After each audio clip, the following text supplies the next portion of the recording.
Shalom. కీర్తనలు 48:14. ఈ దేవుడు సదాకాలము మనకు దేవుడై ఉన్నాడు, మరణము వరకు ఆయన మనలను నడిపించును. అవును, మన దేవుడు మనలను నడిపించే దేవుడు. మనలను నిన్ను విడువను ఎడబాయను అని చెప్పిన గొప్ప దేవుడు. మనల్ని విడిచిపెట్టడు. చూడుమున అరచేతులలో నేను చెక్కి ఉన్నాను అని చెప్తున్న గొప్ప దేవుడు మనలను విడిచిపెట్టడు. కానీ ఆలోచనకర్త కదా మన దేవుడు. ఆలోచన ఇచ్చి నడిపిస్తాడు.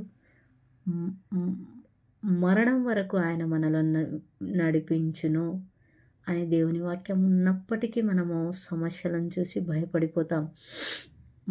మనం బాగా నమ్మిన వాళ్ళు మనకు విశ్వాసఘాతం చేశారనో, లేదా మనలను మోసం చేశారనో, మన ఇంటి వాళ్ళే, కుటుంబీకులే, లేదా భార్య భర్తకు, లేదా భర్త భార్యకు భయంకరంగా ఏదైనా హింస పెడుతున్నారు, కొట్లాడుతున్నారు, ఏదో ఒకటి బాధ పెడుతున్నారు, భయంకరంగా దుఃఖాన్ని ఇస్తున్నారు అని అన్నప్పుడు ఎలా ప్రభువా నేను ఎవరిని నమ్మేది, ఎలా ఉండేది, అసలు ఎలా నా బ్రతుకు అని మనము మన ముందు ఒక చీకటి కమ్ముకున్నట్టు ఆ పరిస్థితులను చూసి భయపడిపోతాం. కానీ ఇక్కడ దేవుడు ఏమంటున్నాడంటే, నువ్వు ఎందుకు భయపడుతున్నావు?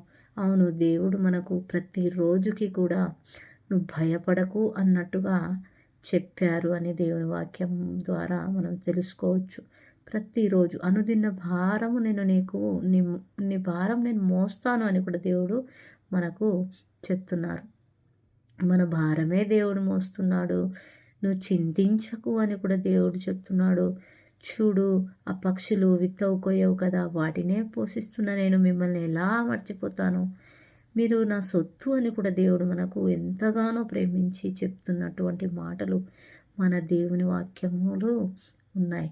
మరి మనం అవన్నీ మర్చిపోయి మన ముందు ఉన్న సమస్యనే భూతద్దంలో చూస్తూ, కుమిలిపోతూ, ఏడుస్తూ, తినకుండా చేయకుండా భయంకరంగా అసలు ఏంది బ్రతుకు అని మన బ్రతుకు పైన మనకే ఆ సమస్యలకు భయపడి విసిగిపోతాం. కానీ దేవుని వాక్యం ఏం చెప్తుందంటే, నిన్ను విడువను నేను కదా. అందుకే ఇక్కడ దేవుడు మనకు ఈ మాటను చెప్పారు. మరణం వరకు ఆయన మనలను నడిపించును.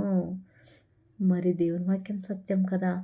మనం ఏ విషయానికి చూసి భయపడకుండా మనం మరణించేంత వరకు మనల్ని ప్రేమించి భూమి